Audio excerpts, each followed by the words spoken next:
Fala aí, super cérebros, como é que vocês estão? Alguma vez você já começou a contar uma história que o povo começou a acreditar que era mentira e você teve que provar o que você estava falando, porque senão iam achar que era mentira? Pois é, eu vou contar uma história parecida hoje, que pode ser de um dos maiores gênios ou de um dos maiores mentirosos da história da matemática.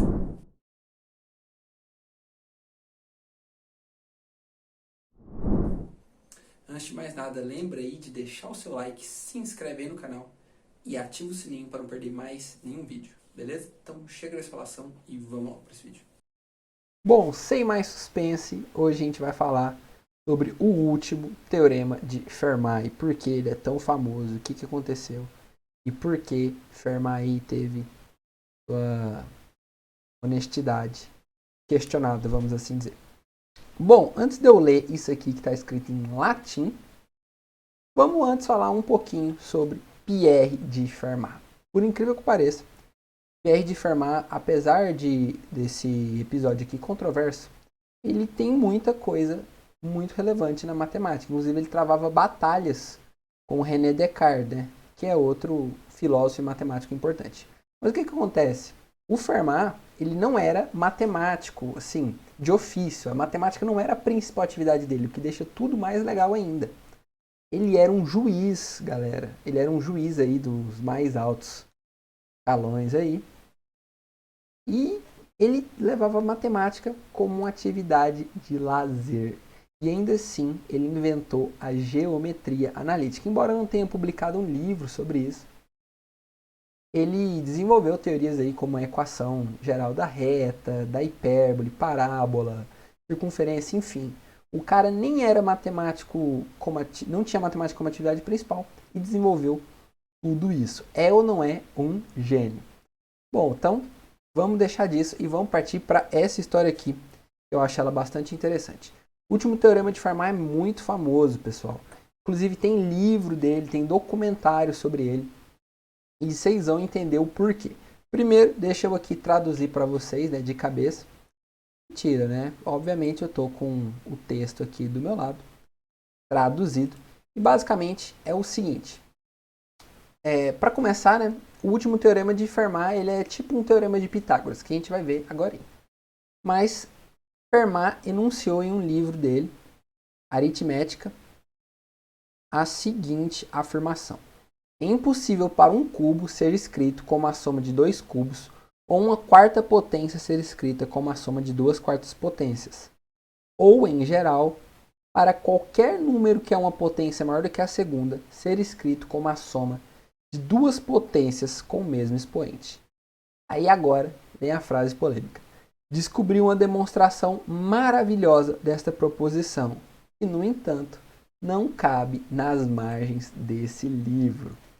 Bom, vamos entender então agora o que o Fermat estava dizendo nessa afirmação dele aí, né? Ele estava dizendo o seguinte, galera. Vamos antes lembrar aqui do teorema de Pitágoras, né? Vou fazer aqui o triângulo retângulo. Gente que está certinho. O teorema de Pitágoras dizia, né, pra gente que o quadrado da hipotenusa é igual à soma dos quadrados dos catetos. Então aqui a gente tem a ao quadrado igual b ao quadrado mais c ao quadrado, certo? Isso aqui era o teorema de Pitágoras. E o que o Fermat fez? Ele falou o seguinte, beleza, tem o teorema de Pitágoras, mas vamos generalizar isso aqui. Vamos supor que a gente tem a elevado a n igual a b elevado a n mais c elevado a n. Tá vendo? Parecido com o teorema de Pitágoras.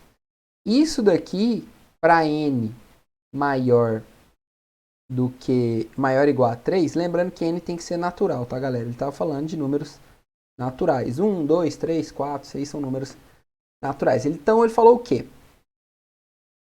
Para n maior ou igual a 3, aí o a, o b e o c também são naturais, ok?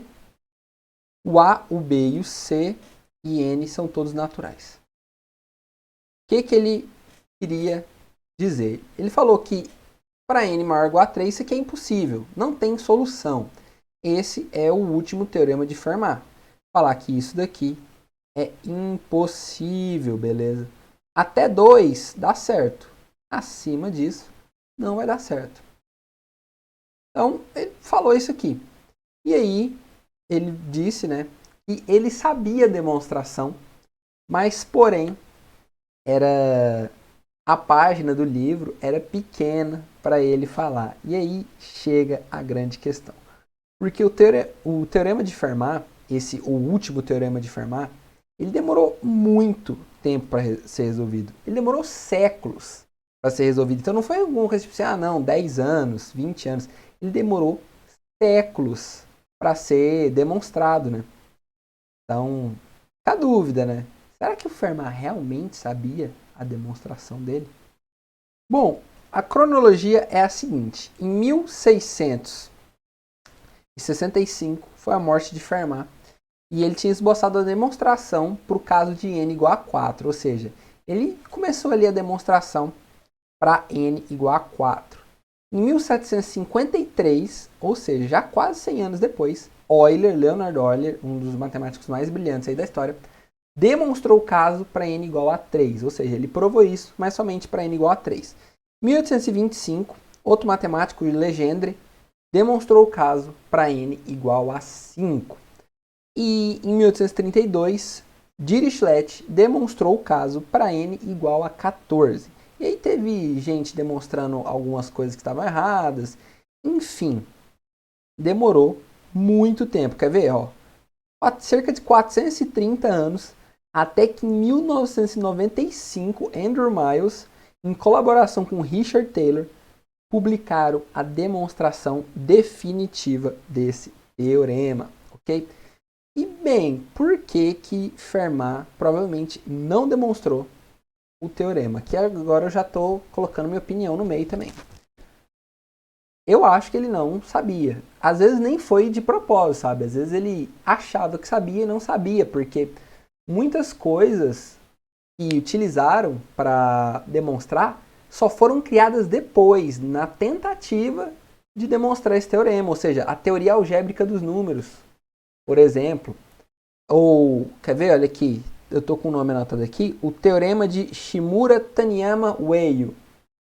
Essas coisas, elas só foram desenvolvidas depois, entendeu? Então, como que Fermat conseguiu provar esse teorema dele, sendo que naquela época ele não tinha essas informações? Por mais genial que ele fosse, ele não tinha acesso às informações e utilizaram para resolver, né? Inclusive, o Guinness Book, em 1995, ele incluiu esse teorema como o mais intricado problema da história da matemática, entendeu? Então, um problema que demorou mais de 400 anos, tem filme, tem livro, enfim. Aí fica a dúvida, será que Fermat sabia? Eu acho, provavelmente, que não sabia. Contem nos comentários o que você acha. Ele sabia ou não sabia? E bom, apesar de não ter nenhuma aplicação prática direta do teorema de Fermat, a busca pela solução trouxe para a gente algumas inovações que foram úteis, né? Como eu já citei aí, a teoria algébrica dos números. Então, Fermat, mesmo não sabendo demonstrar nada disso, ele ainda assim estava contribuindo mais uma vez, de uma forma muito positiva, para a história da matemática. Então, galera, esse foi o nosso vídeo de hoje. Como diria lá o meme, real ou fake? O que você acha?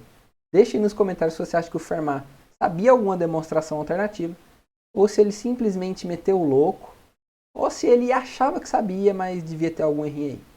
Beleza? Então, obrigado aí por assistir até o final. Até a próxima. Valeu!